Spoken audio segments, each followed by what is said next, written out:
Hello, everyone, and a very warm welcome to Global Spa WellFest 2021, a series of insightful sessions where we zoom in on the subjects of sustainability and wellness with leading professionals, scholars, and experts.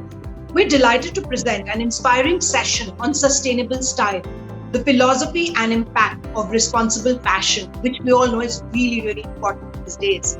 And this is brought to you by India's most innovative green fashion brand, Liva.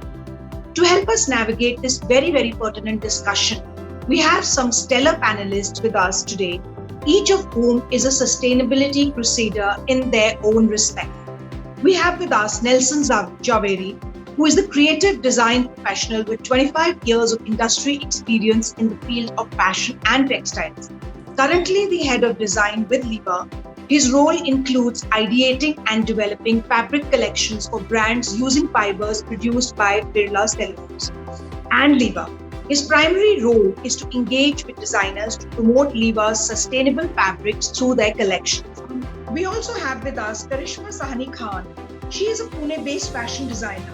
A graduate from the prestigious London College of Fashion, she is the creative head of the label Kasha, a craft-based sustainable brand launched in 2012, which breaks the clutter with a refreshing mix of contemporary and Indian clothing. The brand aims to help increase fair trade and benefit craftsmen from diverse communities.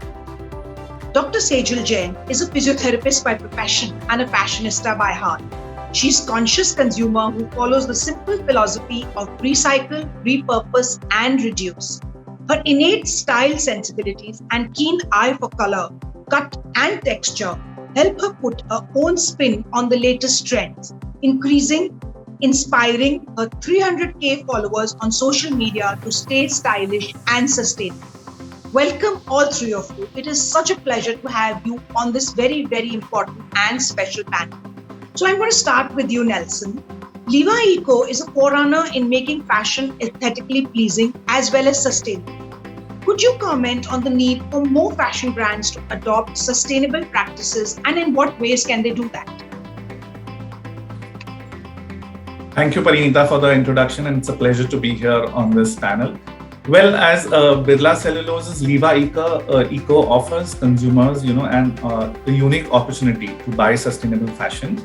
And it is one of the foremost Indian brands, sustainable fabric brands that was launched in India and made available to the consumers. These fibers contribute towards a more greener environment and can be traced to its origin, as you mentioned.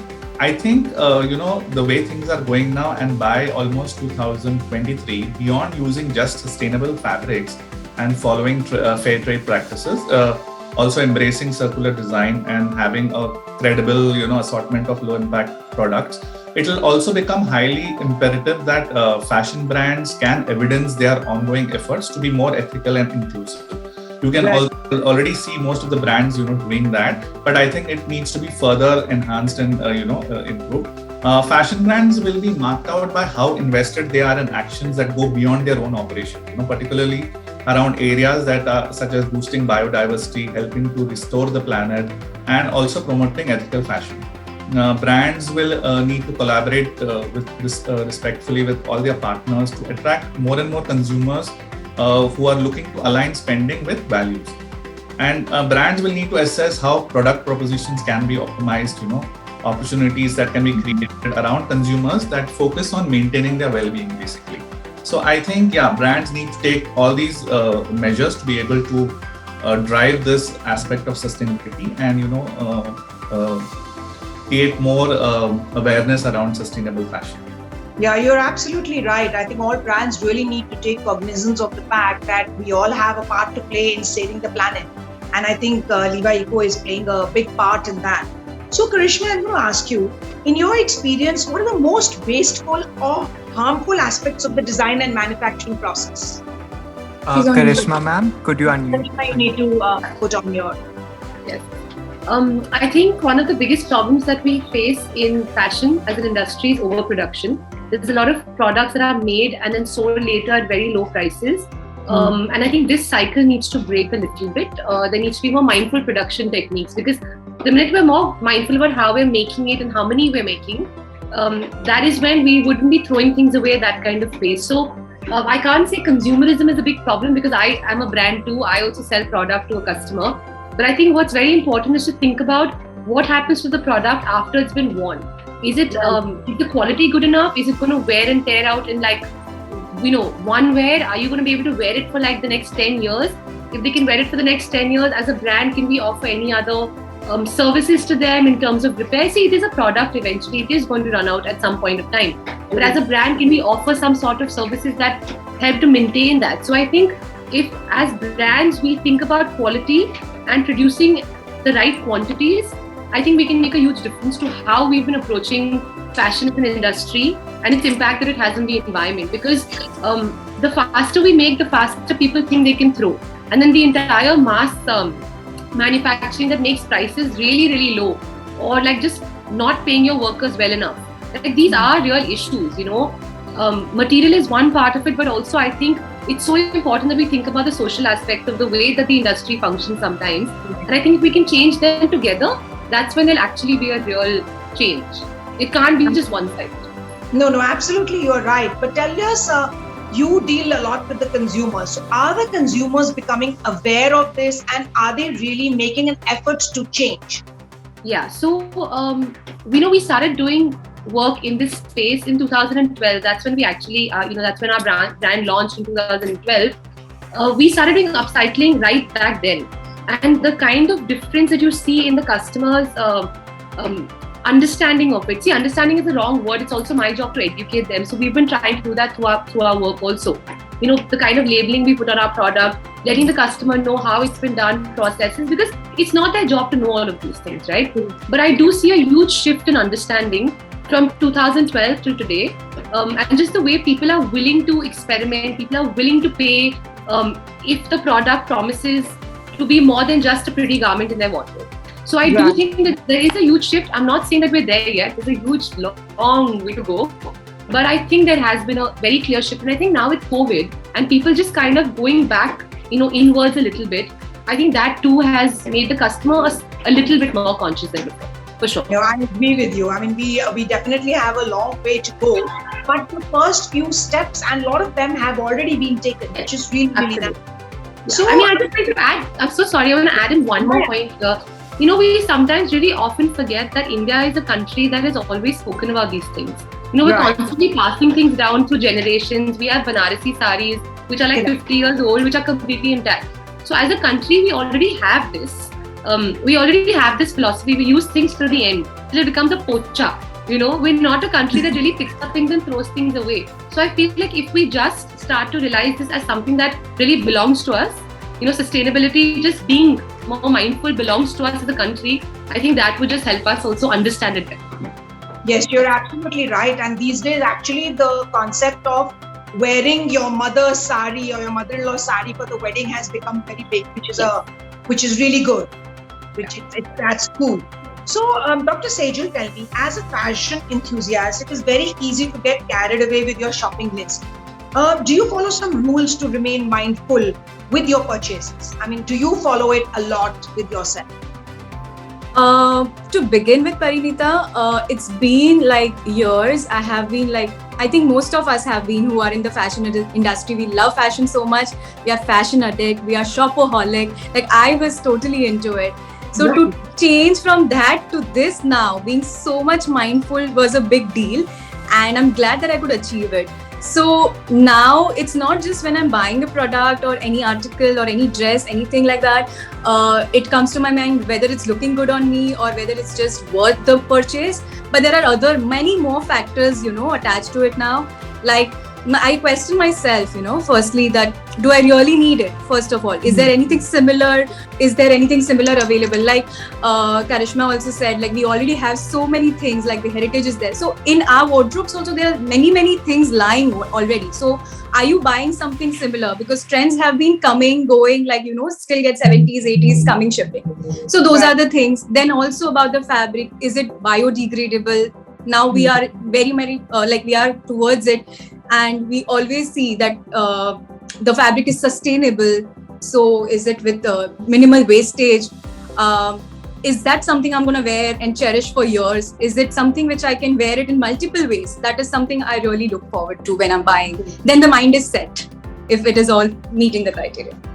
So you have quite a huge following on Instagram. Do you find that your followers also engage a lot with you in terms of when there is some discussion on sustainability and sustainable fashion? Yes, they do. So by sustainability, it's not just for me to buy something which is sustainable. Like I said, like you mentioned in my introduction also, I talk about a lot of recycling, upcycling, repurposing, and that's how we reduce. So whatever is there, you can always, so I love doing DIYs. And that's how my audience relate to it also. I have done lots of reels and videos, where I'm kind of having certain things which I can repurpose it in certain way, which is already there in your wardrobe. That's how also you increase the life of something what you already have. So they relate to it very well in that ways, and they try to, do the DIYs with me and, ask. And that's how I know they are really enjoying the whole process of it. Yeah, that's so encouraging. I mean, it's encouraging to see that the general public, people are beginning to take into account all these factors which are so important for all of us. So Nelson, I'm going to come back to you. Climate change feels very personal for the youth of today. How can Liva Eco influence fashion brands to achieve a balance in meeting ambitious sustainability goals while also catering to the young consumers' desire for trends and fashion? I mean, everybody wants to be trendy, but how can we make sure that they are trendy while being sustainable as well? So, Parinita, consumers, especially the youth, in today's times are willing to change their purchasing behaviors because, they are educated, they see so many things, they hear so many things. So, I mean, they are more adaptable to, this whole sustainability concept. And also branded and certified fibers like Liva Eco are on the rise. You can see, labels, products being branded. So I think, and especially with Liva Eco, it lends a perfect drape and responds well to all the fashion colors. And the trend of craft-inspired techniques, but made modern as per today's times, is popular among the young generation today. Right. Techniques like dyeing, printing can be easily translated onto fabrics like Liva Eco with best result. I think in terms of the fashion amongst the younger generation and the youth, I think clear messaging is very important. How you communicate the whole sustainability concept to the youth of today. So I think brands should emphasize on labeling their eco products accurately, which would help in crafting extreme transparency and also enable tracing the environmental and socio-ecological impact of products and communicate it rightly to the consumers. Already major brands are doing this, but they should also continue to develop more innovation in packaging.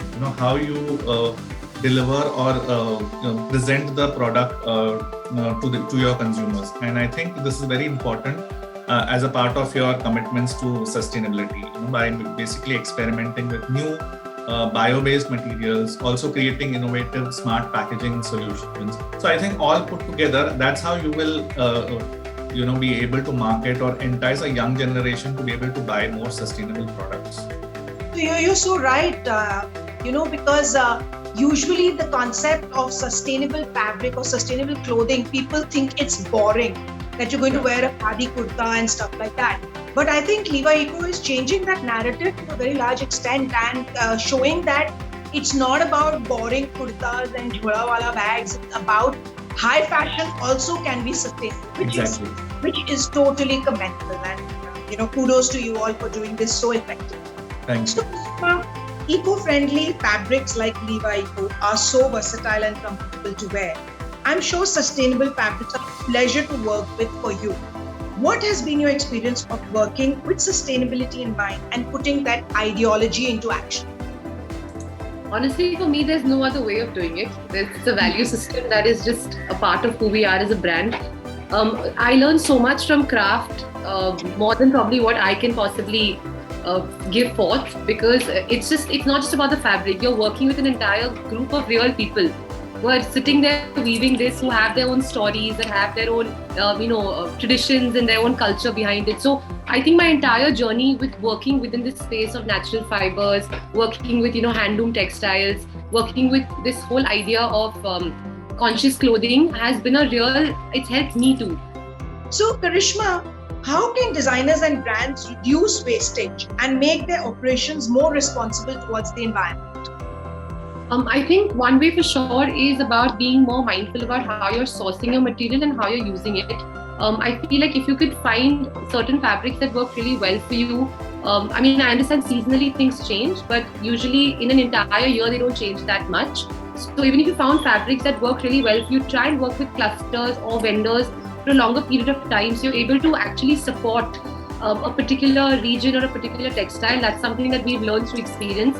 I think then you're able to make purchases better and then not just have fabric that's piling up. Because see, dead stock is of many kinds. One is a product that you make, but there's also material dead stock that we're left with so often. And I think now also the Indian fashion scene has opened up so much. I remember, when we started, we used to also make textiles out of onion sacks. And we used to be like, oh my God, we don't know who's going to purchase it. But you need to look for that right market, the right store. Everyone's not going to be able to sell your product. So find the right partners who can actually stock your product. Don't try and keep your product in every single store. It's really not necessary because everyone's not able to sell every single thing. So if you understand who your target audience is, I think that could also help you be less wasteful because you're not just making and keeping in the hope that someone's going to purchase. The other thing is, of course, if you have a lot of waste material, which obviously you will have because once you finish the cutting process, a lot of stuff is left over. If you can apply that to your own products in the future, like we put it through we obviously upcycle a lot. Everything we don't throw anything away from the studio, everything's put back into product. We have a separate label that we started called Heart to Heart, where everything's 100% upcycled. But alongside that, we also use a lot of our waste material in embroidery, in trimmings. So there's so many different ways that you can apply it. And as a designer, it's a part of our job to be able to make the best use of the material. And if you're not able to do that, and if you don't feel like you want to, there are many other brands who do that for you.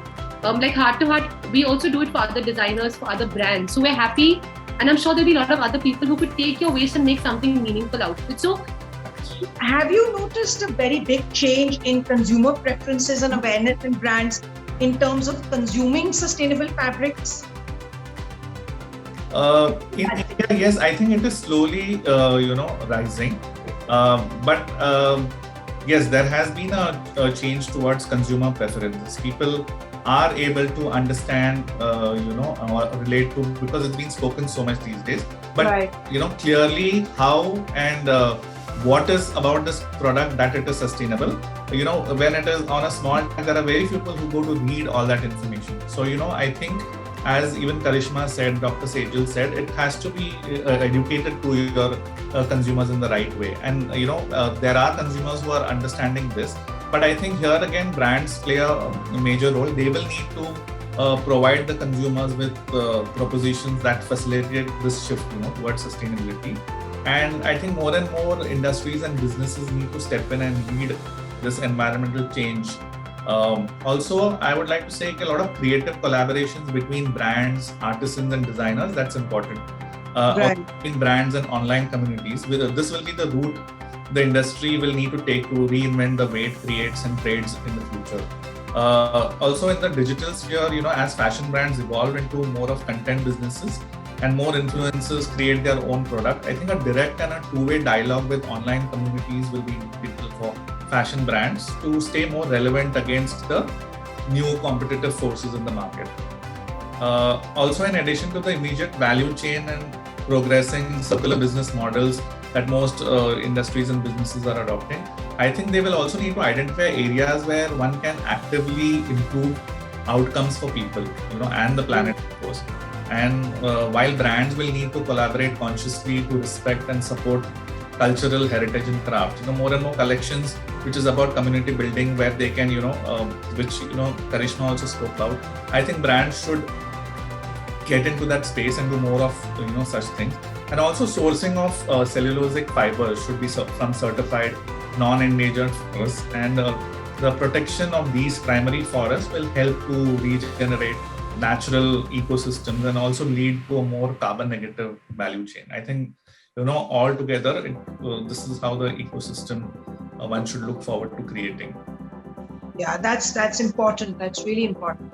So Sejal, tell me, with brands like Liva Eco entering the market, do you have more hope for future where sustainable fashion will become it'll become a trend rather than an exception? See, with brands like Liva Eco in the market, this sustainable fashion has become really available and accessible for everyone. Earlier, like you said in the beginning, people were thinking it would be like a jhola thingy or very something which is not very appealing, little boring maybe, but it has totally changed.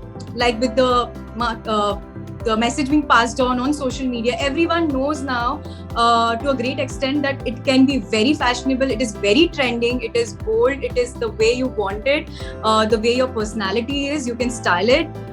So this is changing, and at the same time, we need more fabrics like that which are biodegradable, with low greenhouse gas emission, and these things will help.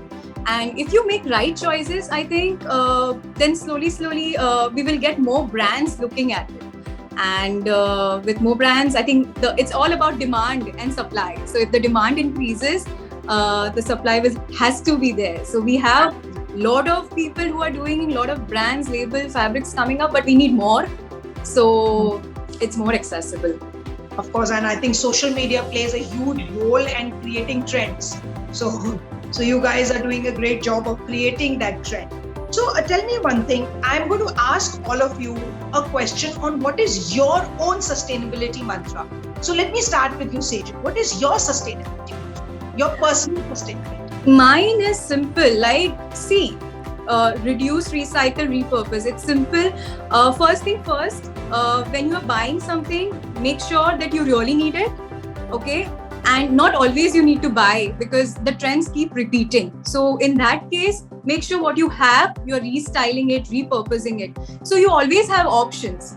It's not only buying new things every time, but also repurposing things. And when you're buying, be mindful. That's the only mantra I have right now. And make sure you're checking your tags, you're checking what you are purchasing, the fabrics, everything you need to consider. Don't just buy for the heck of it. Yeah. Karishma, what about you? What is your personal sustainability mantra?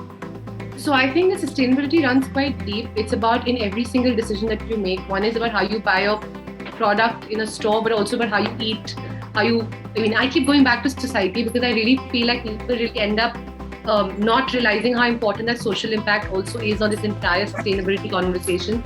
I think it's about every single action that you have. So, you could be going and, buying from like an eco store, but then you could just be like throwing plastic on the road. That to me is as good as not doing anything at all. So I think if we can make small steps, but steps that are sustainable for you, that you can keep up, if you can maintain that. So even if it means doing one thing out of the 20, but ensuring that you're doing that one thing really, dedicatedly, I think that is what goes a very long way. So I think like small steps with whatever's actually possible and realistically reasonable and available for you is where you started from. So it's almost like waste not, want not, don't get it if you don't need it. But any small step, just pick it up and then move along. So I think for us also, the brand, we didn't start off doing everything together. It was about, okay, what can we do first? What can we do second? But we can keep doing it forever. That is what you need to promise.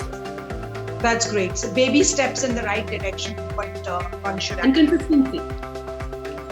So Nelson, I know you're always surrounded, your work is all about sustainability, but what is your personal sustainability mantra? Personally, I think only buy if it is really required. Otherwise, make do with what you have. You don't really need to buy everything for any occasion. So see what you have and only, purchase or buy anything if it is required. And especially fabrics like polyester and things like that, I'm anti those, It's better buy fabrics which are nature-based, naturally, sourced oriented. I think that way at least you will be helping, the planet. Right, that's great, and I think Liva Eco is doing all the right things. Would you like to give a message to our viewers about what Liva Eco is doing, maybe in just a few words? So, in terms of Liva Eco, I know a lot has been said about it already, but yes, this is a fabric brand which is made from wood sourced from certified forest. So whenever you see the FSC logo on a wood-based product, it ensures that the products come from responsibly managed forest that provide environmental, social, and economic benefits. So I think consumers should look for these kind of validations on products that they buy, so that there is more and more awareness created. They can pass on this message to people whom they know.